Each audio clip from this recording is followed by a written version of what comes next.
revenge with Lyra. Here's the card, buy whatever you want. There's $5 million on it. Mom's voice rang through the dining room, sweet but performative. My brother smirked, flipping the platinum card between his fingers as if it were his birthright. My name is Haley Brooks, I'm 29. And if you think family means trust, you've never met mine. How do you keep loving people who see your generosity as permission? I smiled politely, hiding the sting in my chest. Because that card, the one she just handed him, was mine. My salary card. My money. Months of work and contracts and long nights they never asked about. They told me it was family pooling. I believed them at first until I noticed transfers I didn't make. So I kept silent. Maybe if I kept giving they'd finally see me as more than their safety net. But when Mom and my brother rushed to the dealership that afternoon, laughing about finally buying something nice for themselves, I decided to follow. I parked across the street, heart thudding, and watched them parade through the glass doors like royalty. Mom adjusted her pearls. My brother handed over my card to the salesman with a confident grin. I knew exactly what would happen next. The salesman slid the card into the terminal. A beat passed. Then his brow furrowed. Wait, this is... The screen flashed account frozen. Suspicious activity. Mom's smile faltered. What do you mean suspicious? She snapped. The salesman turned the card toward her. This account's owner reported fraudulent access this morning. My brother blinked, color draining from his face. Fraudulent? That's our money. And that's when I stepped through the showroom doors. Correction, I said quietly. It's my money. Their world stopped, right there between the polished cars and my silence. For a moment the dealership went silent. No music, no chatter, just the sound of my mother's shaky breath. Her face twisted between disbelief and fury. You froze the account? She hissed. How could you do this to family? I took a slow step closer. Funny, that's exactly what I was asking when family drained my savings without permission. The salesman excused himself politely, pretending to check paperwork, clearly sensing the emotional minefield in front of him. My brother looked at me, eyes narrowing. You're overreacting. We were just borrowing. Mom said you wouldn't mind. Borrowing requires asking, I replied evenly. And I stopped being your ATM the moment you called me selfish for working overtime. My mother's voice sharpened. We raised you. We gave you everything. No, I said, my tone cutting through her lie. You gave me guilt. I gave you everything. Her lips parted, but I didn't let her speak again. I reached into my bag and placed a thin folder on the sales desk. Inside are signed statements from my bank, the wire transfers you approved, and screenshots of every transaction tied to your number. Fraud division has them too. My brother's jaw locked. You wouldn't. I already did. He glanced toward Mom, panic crawling up his neck. You froze the card before we even got here. You planned this. Planned. I smiled faintly. No. I learned. From you. I turned, ready to leave, when Mom muttered behind me, we were trying to help you learn responsibility. I stopped, looking back at her reflection in the showroom glass. Pale, defensive, cornered. Congratulations, I said softly. Lesson learned. Outside, sunlight hit the glass, blinding and warm. For the first time in years, I didn't feel like I owed anyone an explanation. The call came that evening. 10 missed calls, 3 voicemails, 1 text from my brother that said only, "You're dead to us." It didn't sting the way I expected.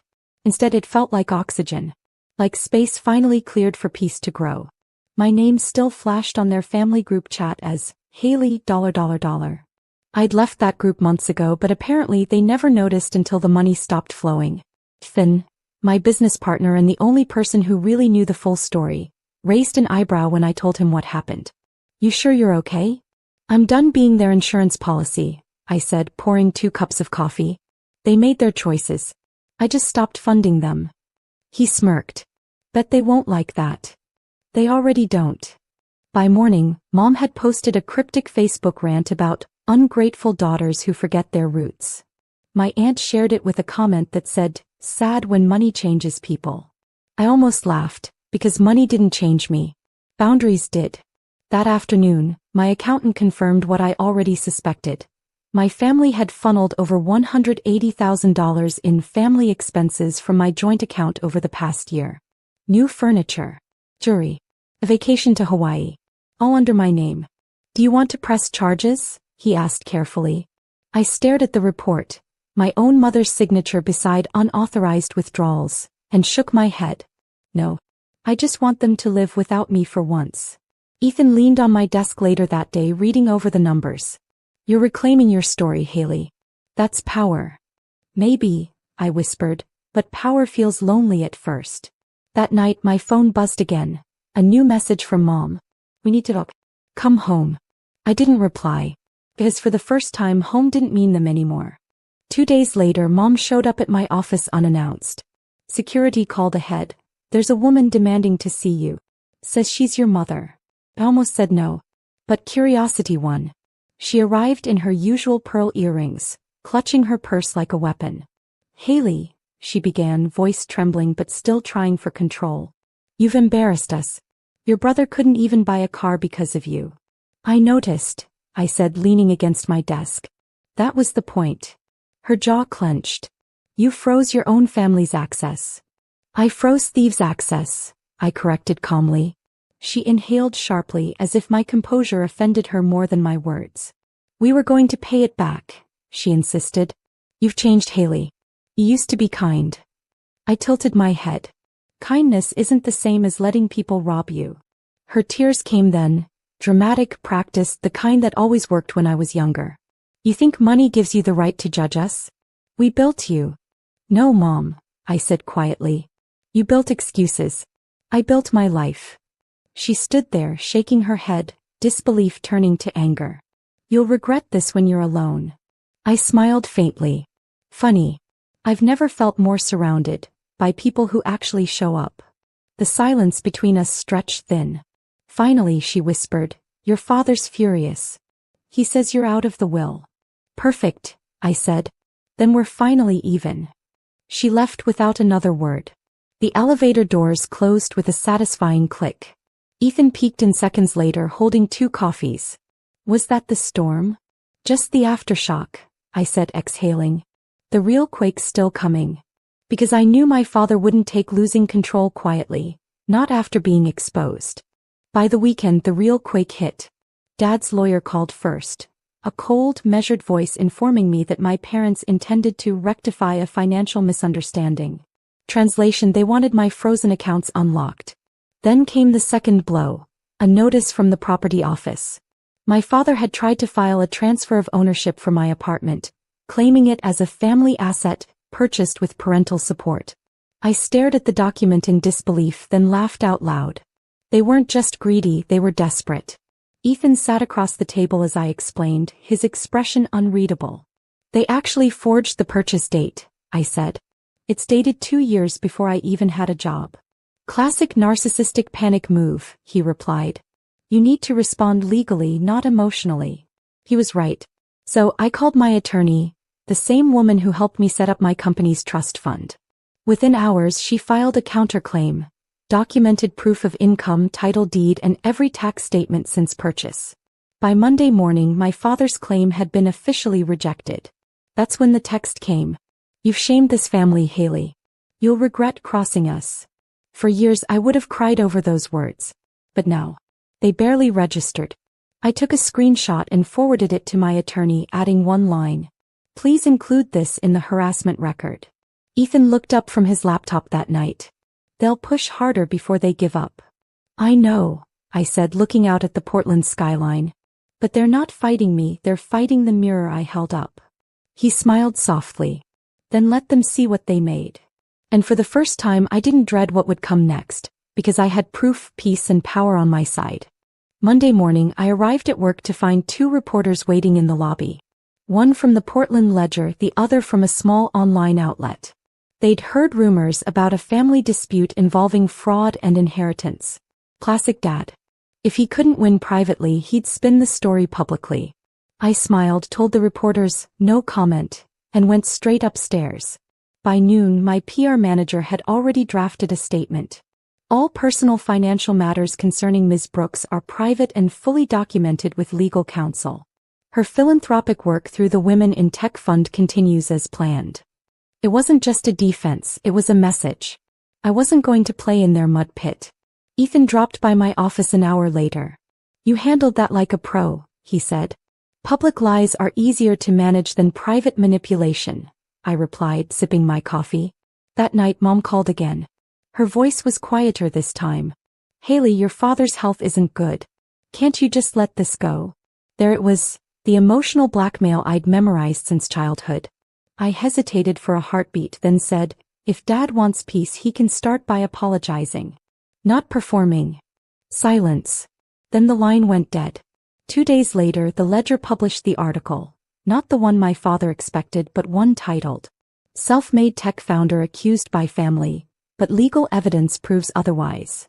The public's sympathy flooded in instantly. Emails from investors, followers, even women I'd mentored. Proud of you for standing up. Thanks for showing what real boundaries look like. Ethan texted later that night. Redemption by receipts. Perfect headline. I laughed for the first time in days. It was strange how truth didn't need defending. It just needed exposure. And my father had handed me the stage himself. A week later, the fallout began. Dad's law firm quietly withdrew their claim. The forged documents had raised internal alarms. Rumors spread fast, whispers of misrepresentation and ethics review. For a man who worshipped reputation, humiliation was the one currency he couldn't afford to lose. Mom called again that night. This time there was no anger in her voice, just weariness. Your father can't sleep. He says he just wanted to protect the family name. I almost laughed. Mom, you don't protect a family name by destroying your daughters. She sighed. You've always been stubborn. I learned from the best, I said quietly. There was a pause, then, your brother moved back in with us. He says it's temporary. Of course he does, I murmured. Parasites don't call it feeding, they call it family. Haley. Mom, I interrupted softly, you don't have to cover for them anymore. The next morning, the Women in Tech Fund received a $250,000 anonymous donation. No note. No contact. Just a silent transaction with my father's signature traceable in the routing details. Guilt money, I thought. My attorney confirmed it was legitimate, fully cleared, and could not be reversed. I'll accept it, I said, but under one condition. It goes directly to scholarships for women cut off by their families. That night Ethan poured 2 glasses of wine. Poetic justice, he said. I nodded. Not revenge, alignment. The world had a way of evening things out once you stopped trying to force fairness. For the first time I felt no anger left, only clarity. And that, more than any victory, was freedom. Spring arrived quietly, like forgiveness I hadn't asked for. The foundation hosted its first public gala that weekend. A sold-out event supporting scholarships for women rebuilding their lives after family fallout. The room shimmered with laughter, music, and stories that felt like pieces of my own past stitched together into something beautiful. I stood at the podium, looking out at hundreds of faces. Women who'd been underestimated, daughters who'd been told to stay small, dreamers who finally had proof they could build again. My name is Haley Brooks, I began, my voice steady. And tonight isn't about who failed to show up for us. It's about the people who chose to. Applause rippled through the crowd like a slow wave. At the edge of the room I caught a glimpse of something unexpected. Mom standing near the exit, hands clasped tightly in front of her. She didn't wave. She didn't speak. But the look in her eyes, pride, regret, maybe both, lingered long enough for me to know she'd heard every word. Later that night as I left the venue, I found a small envelope tucked under my car's windshield. Inside, one line written in Mom's familiar cursive. You were always enough. I just couldn't see it. I folded it carefully, not out of sentiment but closure. Because forgiveness, I'd learned, wasn't about letting them back in. It was about letting the weight go. When I got home, Ethan was waiting with 2 mugs of tea. He looked at me, smiling softly. So, how does it feel? I exhaled, the night air warm on my skin. Like I finally locked the right doors. The camera flashes, the applause, the signatures, all of it faded. What remained was peace, quiet, steady, earned. The girl who once begged to be seen was now the